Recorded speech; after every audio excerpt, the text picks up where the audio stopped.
Les trois gouvernements de la Confédération la plus aimée des Africains de ce temps ont marqué leur soutien, leur solidarité totaux envers les militants, les activistes, les intellectuels panafricanistes que nous sommes, en raison de notre engagement à leur côté pour l'émancipation totale du peuple africain contre le despotisme intérieur, mais également contre le colonialisme, le néocolonialisme et l'impérialisme extérieur.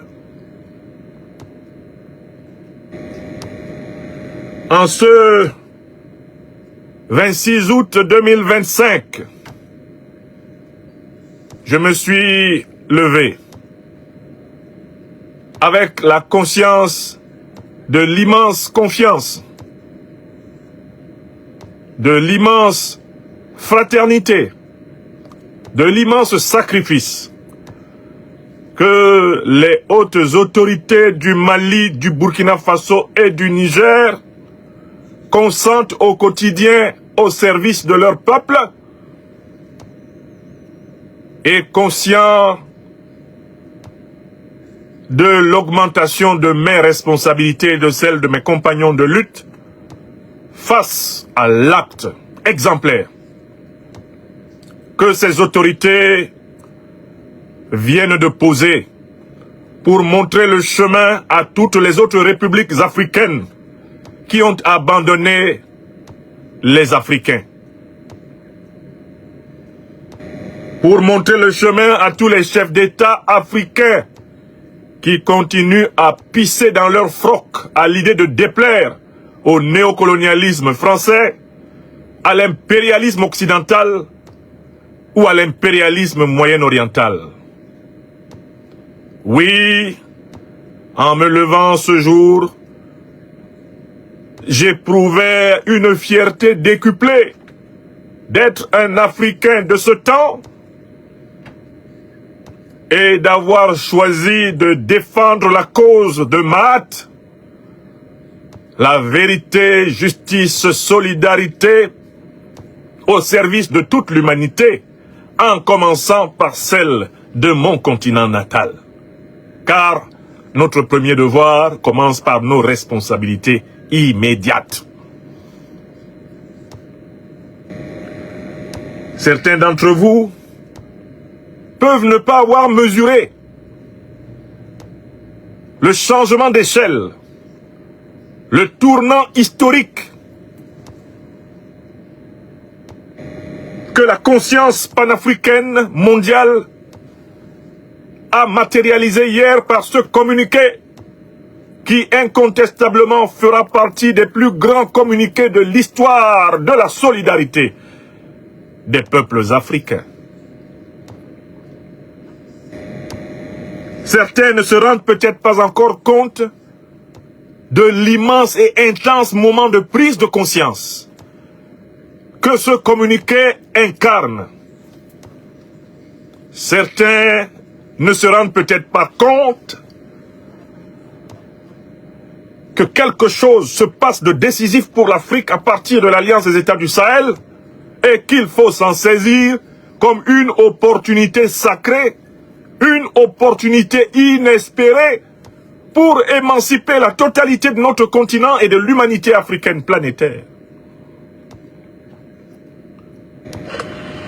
Quand je me levais ce matin, ma première prière a été que le Tout-Puissant, par la médiation de nos ancêtres angélisés, me permette de dominer mon émotion pour trouver des mots me permettant de décrire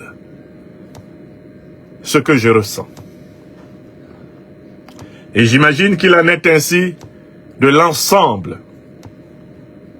des activistes, des militants, des intellectuels panafricanistes du continent et des diasporas qui doivent se sentir individuellement reconnus par le communiqué de l'Alliance des États du Sahel, même si la liste qui a été faite n'était pas exhaustive. Ce n'était pas l'objectif. Toute Africain digne de ce nom, qui a l'amour de l'émancipation de notre continent, doit se lever et saluer avec déférence l'acte qui a été posé hier. Mais avant de montrer à travers l'analyse de ce communiqué la richesse, le gisement de sagesse et de puissance spirituelle qu'il y a dans ce communiqué, je voudrais commencer par le faire entendre. Parce que celui qui n'a pas entendu n'est pas bien placé pour écouter. Nous allons entendre le communiqué qui a été lu hier par le ministre de la Justice et des Droits de l'Homme de la République du Mali pour le compte de ses collègues des 3 pays et sous les hautes instructions des chefs de gouvernement et surtout des chefs d'État des 3 pays. Il faut que vous l'ayez écouté. On va commencer par là. Et dans la dernière partie de mon intervention, je vais expliquer pourquoi c'est un tournant historique dans les relations internationales africaines avec le monde et dans la prise de conscience de l'Afrique du XXIe siècle. Je dis bien un tournant historique. Vous avez assisté, nous assistons à quelque chose d'extraordinaire. Bien sûr, il faut pour cela développer les yeux de l'esprit. Parce qu'on ne peut pas comprendre les tournants historiques si on observe l'histoire à partir des apparences. Il faut observer l'histoire à partir de l'essence, du contenu de l'histoire. Et le contenu de l'histoire, c'est le sens caché des événements, qu'on ne peut maîtriser que par un travail d'interprétation assidu, un travail d'interprétation rigoureux et vigoureux. C'est ce travail-là qui permet d'accéder au sens de l'histoire. Donc je donne la parole ici, à la presse d'État du Mali, pour nous donner. Sur ce plateau, le ministre de la Justice et des Droits de l'Homme, garde des Sceaux. Bonsoir, monsieur le ministre. Bonsoir. Avec vous, un communiqué du président en exercice de la Confédération des États du Sahel. Merci beaucoup. J'ai l'honneur de donner lecture d'un communiqué de presse des ministres chargés de la Justice et des Droits de l'Homme de la Confédération des États du Sahel, AES. Les ministres chargés de la Justice et des Droits de l'Homme de la Confédération des États du Sahel, AES, expriment leur vive indignation et condamnent avec la plus grande fermeté les sanctions et autres actions de harcèlement visant des militants panafricanistes reconnus pour leur soutien aux idéaux panafricanistes et souverainistes des peuples de l'AES.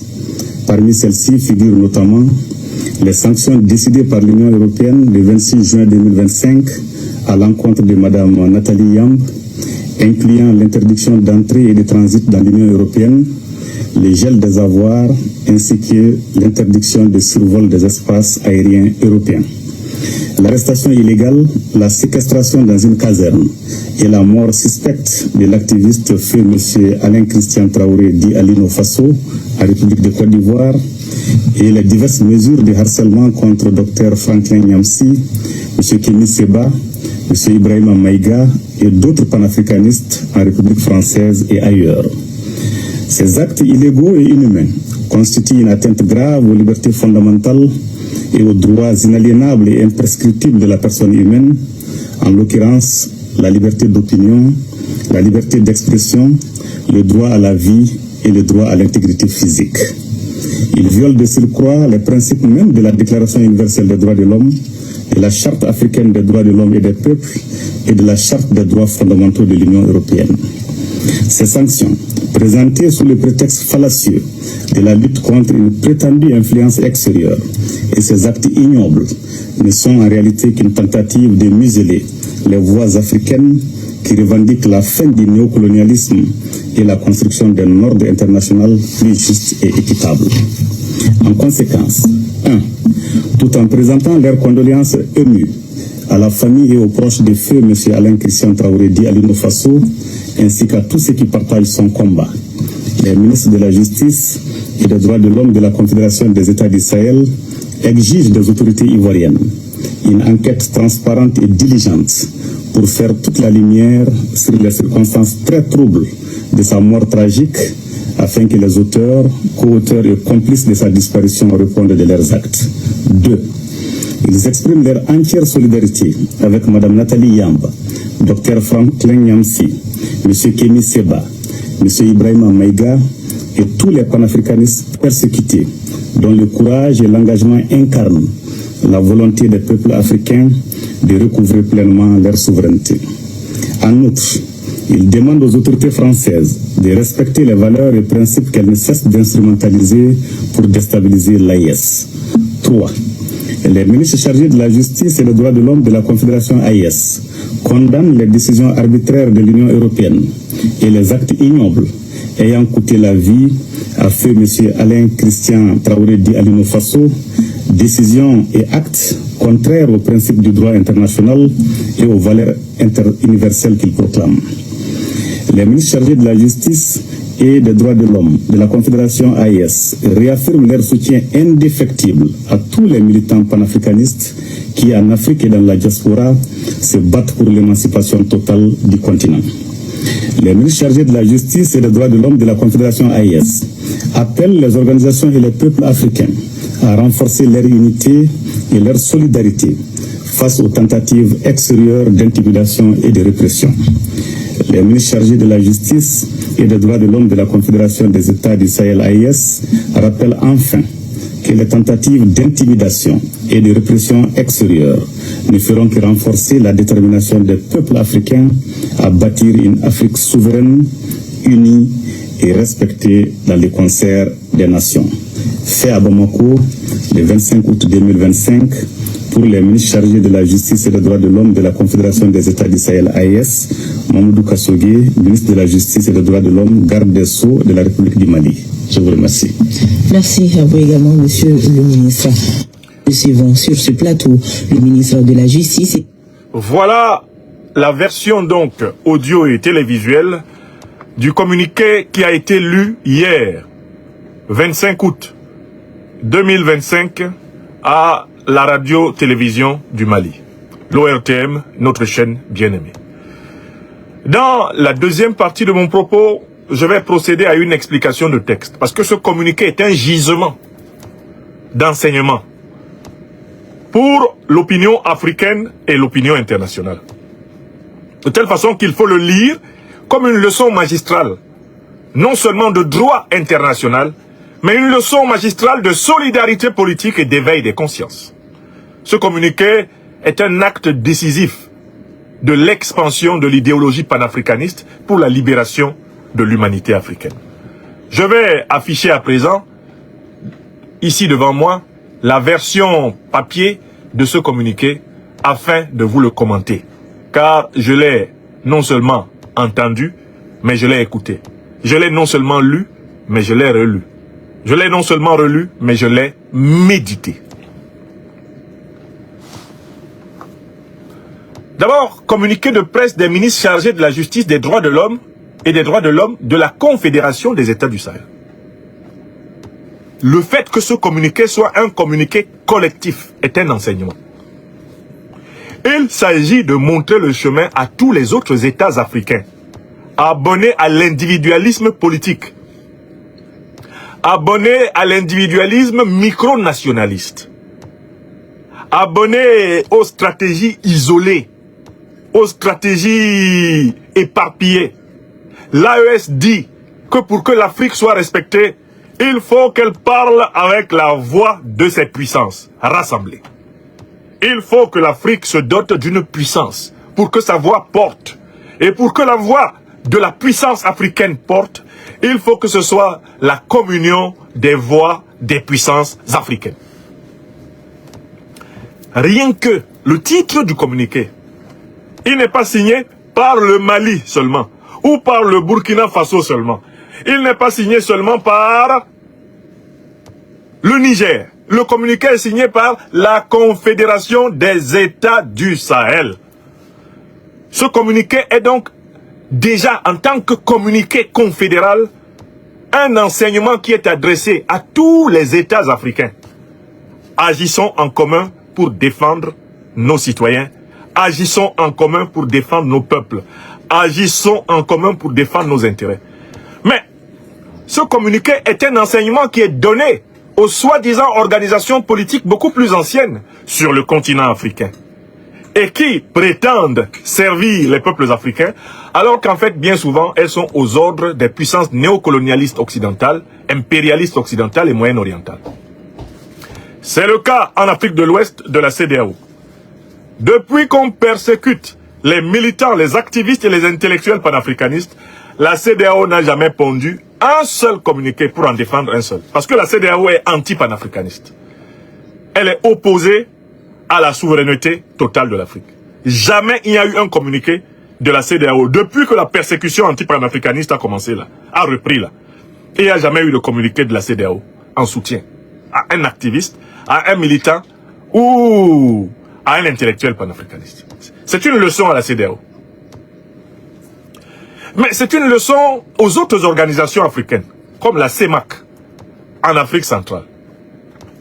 L'Afrique centrale dont je viens, dont ni mon pays natal, le Cameroun, ni les organisations régionales de l'Afrique centrale n'ont daigné défendre par des communiqués Nathalie Yamb et moi-même, qui sommes ressortissants d'Afrique centrale et qui sommes panafricanistes. Vous avez bien vu? C'est l'Alliance des États du Sahel qui prend sur elle la responsabilité de défendre des Africains originaires de toutes les régions de l'Afrique. Pendant que leur propre pays natal, notre propre pays natal, le Cameroun, notre propre région natale, je prends le cas de Nathalie Yamb et moi, l'Afrique centrale, elle se tait et contemple la persécution de ses filles et de ses fils. Tout en agitant des individus sur les chaînes de télévision pour présenter les tyrans d'Afrique centrale comme étant des panafricanistes. Regardez, rien que le titre de ce communiqué, c'est une école. Ce communiqué est un enseignement à l'Union africaine. De quelle union êtes-vous, Union africaine?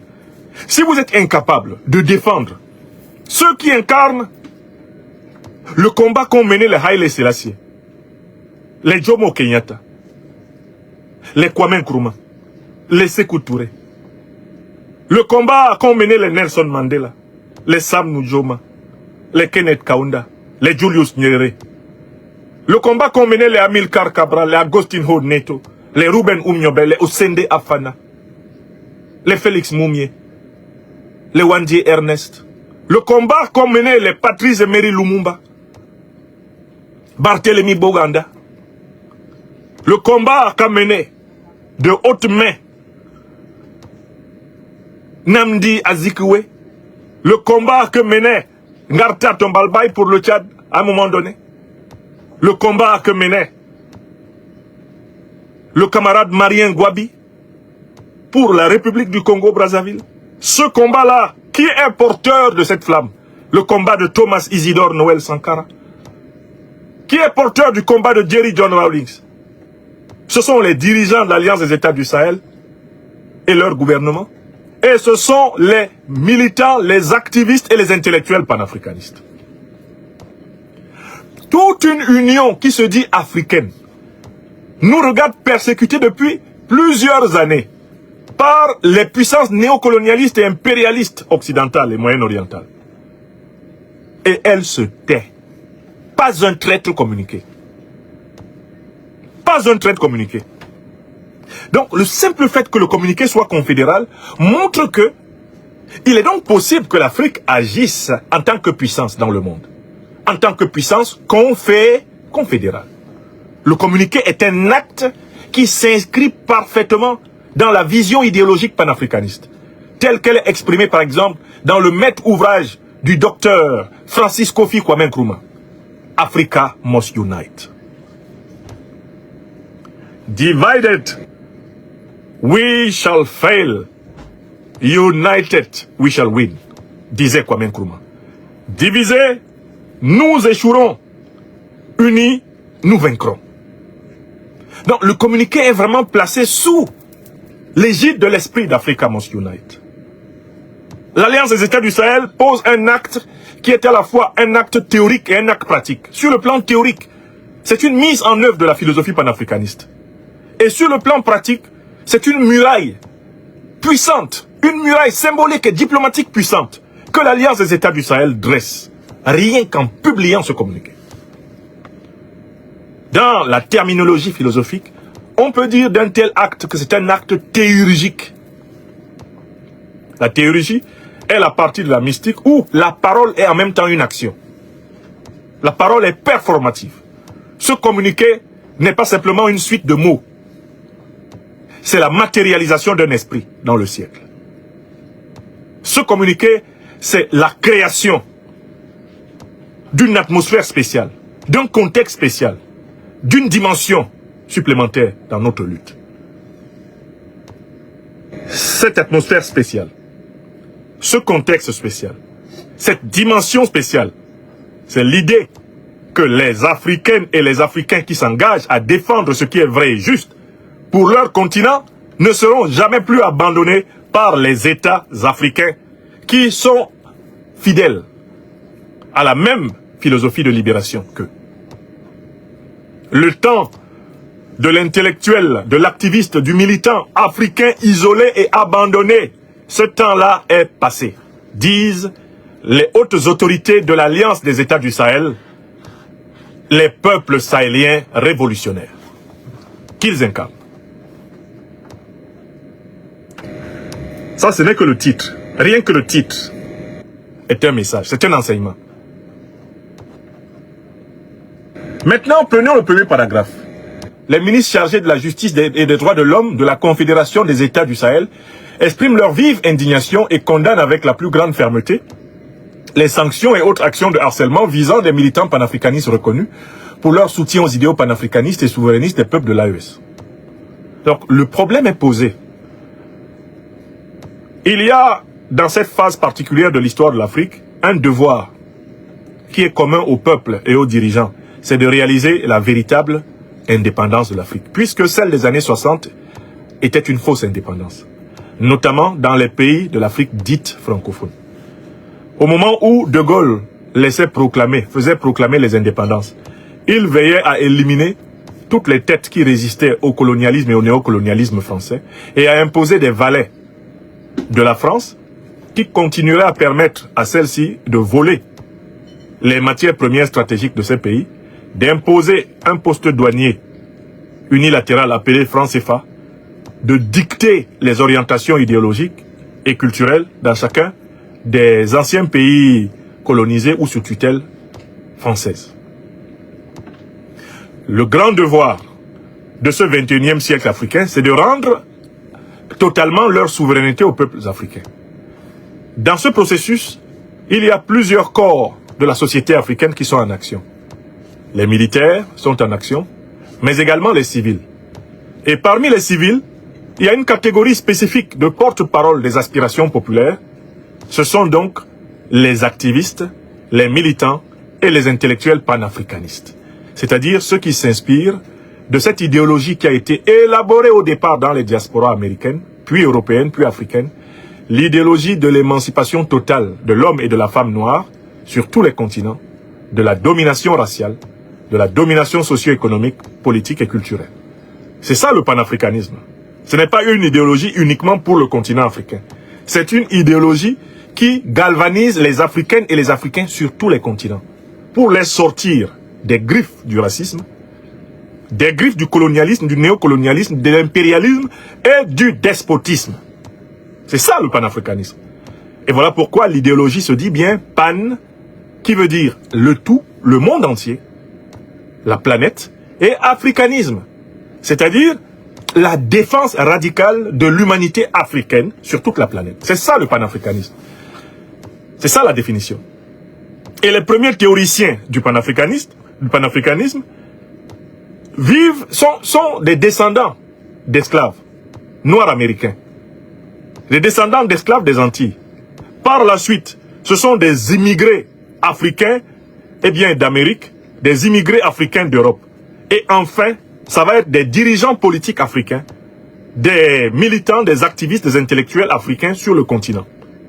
Et aujourd'hui, un peu partout dans le monde, tous ceux qui se reconnaissent dans cette tradition philosophique, venue de la résistance des esclaves marrons contre le racisme, qui a abouti à l'abolition de l'esclavage, venue de la résistance anticoloniale anti-néocoloniale, anti-impérialiste africaine, qui a abouti aux premières indépendances formelles, tous ceux qui se reconnaissent dans cette philosophie, eh bien, appartiennent à la même dynamique historique. Et les activistes, les militants et les intellectuels panafricanistes jouent un rôle particulier.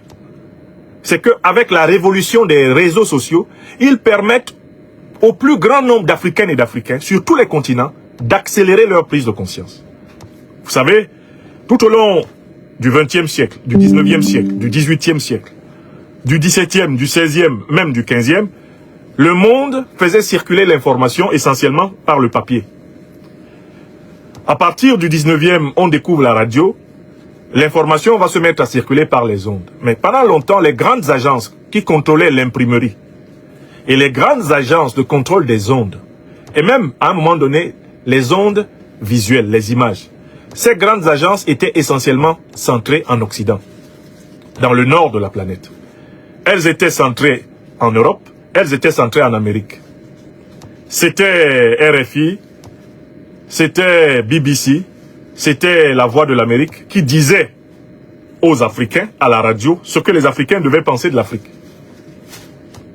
Avec la révolution des réseaux sociaux, les militants, les activistes et les intellectuels panafricanistes ont pu renverser la domination des médias traditionnels, du néocolonialisme, de l'impérialisme et du colonialisme. De telle façon qu'aujourd'hui, les opinions africaines sont davantage connectées sur les réseaux sociaux panafricanistes que sur les médias classiques d'influence qu'utilisaient autrefois l'Amérique, l'Europe, pour contrôler le mental des Africains. En effet, les militants, les activistes et les intellectuels panafricanistes ont gagné la bataille de l'information. Ils ont gagné la bataille de la pensée. Dans l'esprit des Africains aujourd'hui, ce ne sont plus les pensées prévues par M. Macron et son gouvernement à Paris qui trônent, par M. Trump et son gouvernement à Washington qui trône, par M. Schmerz et son gouvernement à Berlin qui trône, par M. Starmer et son gouvernement, etc. qui trône. Dans la tête des Africains, aujourd'hui circulent les pensées d'Assimi Goïta et de ses compagnons, d'Ibrahim Traoré et de ses compagnons, les pensées d'Abdourahmane Tiani et de ses compagnons, qui sont le relais des pensées des Kwame Nkrumah et de leurs compagnons, des Sékou Touré et de leurs compagnons, des Lumumba et de leurs compagnons, des Sankara et de leurs compagnons, des Jerry Rawlings et de leurs compagnons, le relais des pensées de Haile Selassie et de ses compagnons, les pensées de Nelson Mandela et de ses compagnons, d'Amilcar Cabral et de ses compagnons, les pensées de Marien Gwabi et de ses compagnons, de Ruben Oumniobé, de Barthélemy Boganda et de leurs compagnons, les pensées d'Agostinho Neto, de Samora Machel, les pensées de Kenneth Kaunda, de Sam Nujoma, de Julius Nyerere. Ce sont ces pensées qui animent et qui enflamment positivement le Sahel. Et ce sont ces pensées qui sont au cœur de l'éveil africain que l'on retrouve dans la diversité des contributions des activistes, des militants et des intellectuels panafricanistes. La victoire des idées panafricanistes dans les esprits est une victoire noble, car ce n'est pas une victoire qui a été obtenue par la guerre, ce n'est pas une victoire qui a été obtenue par l'agression, ce n'est pas une victoire qui a été obtenue par la vengeance. C'est une victoire qui a été obtenue par les armes les plus nobles de la civilisation que sont la parole, l'argument, la persuasion et la conviction. Les activistes, les militants, les intellectuels panafricanistes de ce temps se caractérisent par le fait qu'aucun d'entre eux ne possède un revolver. Kémy Séba ne porte pas d'armes. Nathalie Yam ne porte pas d'armes. Je ne porte pas d'armes. Alino Faso, qui a été tué par Alassane Dramane Ouattara, ne portait pas d'armes. Aucun des activistes militants panafricanistes connus aujourd'hui n'est connu pour le fait qu'il porterait des armes. Nos seules armes sont la pensée critique, la pensée parlée, la pensée écrite et la pensée imagée. Voilà les 4 armes que nous utilisons. La pensée critique, la pensée parlée, la pensée écrite et la pensée imagée. Et voilà pourquoi la Confédération de l'Alliance des États du Sahel s'insurge. Qu'alors que nous, militants, activistes et intellectuels panafricanistes, utilisons les méthodes non violentes pour combattre la domination néocolonialiste et impérialiste sur notre continent, on nous oppose des méthodes violentes. Qu'est-ce qu'on nous oppose? Des sanctions, du harcèlement, et le deuxième paragraphe du communiqué décrit un peu certaines de ces sanctions. Rendez-vous compte pour le cas de Nathalie Yamb. Elle est une femme africaine de mère suisse et de père camerounais. Nathalie Yamb. C'est-à-dire que c'est une citoyenne suisse par la naissance. Elle n'a pas choisi. Sa mère est une femme blanche de Suisse. Donc Nathalie Yamb est chez elle en Suisse, au pays de sa mère, qui est aussi son pays par sa mère. Elle n'a pas été naturalisée. Elle est chez elle au Cameroun, le pays de son père. Chez elle en Afrique, le pays de son père. Nathalie Yamb veut partir du Cameroun pour aller au pays de sa mère, en Suisse. On sort des sanctions pour l'empêcher. Ça veut dire qu'on exile quelqu'un qui a utilisé quoi? La parole pensée, la parole parlée, la parole écrite et la parole imagée. On l'exile pour ça. Et on prétend être une civilisation d'état de droit.